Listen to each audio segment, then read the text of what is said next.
வந்து பயங்கரமாக சந்தோஷமாக இருக்கிறத பார்த்துட்டு யாருக்கும் ஒன்றுமே புரியல. அண்ணன் அண்ணன் கூப்பிடுறாங்க. ஆனால் சேரன் கவனிக்காமல் அவர் வேற ஒரு உலகத்தில் இருக்கார். அதனால் ஒன்றும் புரியாமல் எல்லாம் யோசிக்கிறார். அண்ணன் சோகமாக இருக்குன்னு பார்த்தா இவ்வளோ சந்தோஷமாக இருக்கே அப்படின்னு. அண்ணன் என்னண்ணே அப்படின்னோடனே ஒன்றும் இல்லைடா அப்படின்னு சொல்லிட்டு உள்ளே போயிடுறாரு. அப்படியே முகம் ஃபுல்லாக வெக்கமாக இருக்குது. ஒன்றும் புரியல எனக்கு, என்ன நடக்குது இங்கே ஒன்றும் புரியலையே அப்படின்னோடனே என்னாச்சு அப்படின்னு எல்லாம் கேட்குறாங்க. எங்களுக்கெல்லாம் ஒன்றும் புரியல. அண்ணன் சோகமாக இருக்குன்னு பார்த்தா பயங்கர சந்தோஷமாக இருக்குது. அதுவும் மட்டும் கிடையாது, வெக்கம் வேறுபடுதே, ஒன்றுமே புரியலையே அப்படின்னு சொல்லிட்டுருக்காரு நம்ம வந்து பல்லவன். உடனே வந்து என்னன்னு நான் இப்போ கண்டுபிடிக்கிறேன் அப்படின்னு சொல்லிட்டு சோழன் யோசிக்கிறாரு.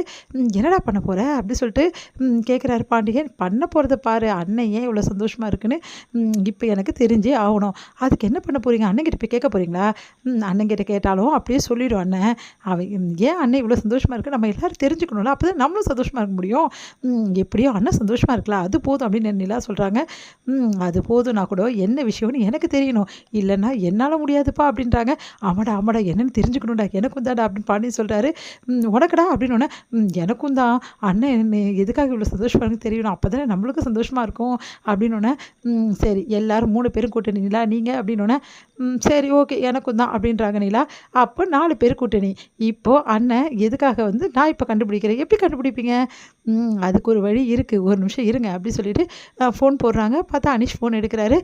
சொல்லுங்கள் பையா அப்படின்னோடனே சரி உங்கள் பையா ஏன் இவ்வளோ சந்தோஷமாக இருக்காரு, என்ன விஷயம், உங்கள் கூட தானே வந்தார், ஏதாவது அட்வைஸ் பண்ணிங்களா நான், இல்லை வேறு என்ன நடந்தது அப்படி சொல்லிட்டு கேட்டோன்னே அனீஷ் வந்து அது வந்து பையா அப்படின்னோடனே அவரும் பையா நானும் உனக்கு பையாவா, சரி பரவாயில்ல சொல்லு என்ன விஷயம் சொல்லு அனீஷ் அப்படின்னோடனே அது வந்து பையா அது வேற ஒரு விஷயம், எப்படி சொல்கிறதுன்னு தெரியல பையா, நீங்கள் பையா கிட்டே கேட்டுக்கங்களேன் பையா அப்படின்னோடனே ஐயோ எத்தனை பையா அனிஷே, இங்கே பாரு அனிஷே கொஞ்சம் ஹிண்ட்டு கூட, ரொம்ப நீ சொல்லலாம் கூட, கொஞ்சமாவது சொல்ல, எங்களால் முடியல, நாங்களும் எப்படி கேட்குறதுனே தெரியலையா அண்ணன்கிட்ட, அண்ணன் இவ்வளோ சந்தோஷமாக இருந்து நாங்கள் பார்த்ததே இல்லை, வேறு ஒன்றும் இல்லை, என் தங்கச்சி இருக்குல்ல, யார் சந்தாவா, ஆமாம் சந்தா என்னாச்சு, சந்தாக்கும் உங்கள் அண்ணனுக்கும் கல்யாணம் பண்ணி வைக்கணும்னு ஆசைப்பட்றேன்னு உங்கள் அண்ணன்கிட்ட கேட்டேன், அப்போது சந்தாவும் வந்து அண்ணனும் வந்து 2 பேருமே சம்மதம் தெரிவிச்சிட்டாங்க, அதுதான் அப்படின்னோடனே அனிஷே நிஜமாவா சொல்கிற, ஆமாம் வேறு என்னென்ன இதுக்கு அதெல்லாம் கேட்டுக்குங்க, என்னை பொறுத்தவரைக்கும் என் தங்கச்சி நல்லபடி வாழணும், அது கண்டிப்பாக சேரனாவில் தான் முடியும், சேரனாவும் என் தங்கச்சி சேர்ந்தால் எனக்கு சந்தோஷம்னு நான் நினைக்கிறேன், இதுக்கப்புறமா நீங்கள் தான் முடிவெடுக்கணும் பையா அப்படின்னோடனே அதெல்லாம் எடுத்துருவோம் முடிவை, நீ ஏன் கவலைப்படுற அனிஷே, நான் பார்த்துக்கிறேன் அப்படின்றாரு சோழன்.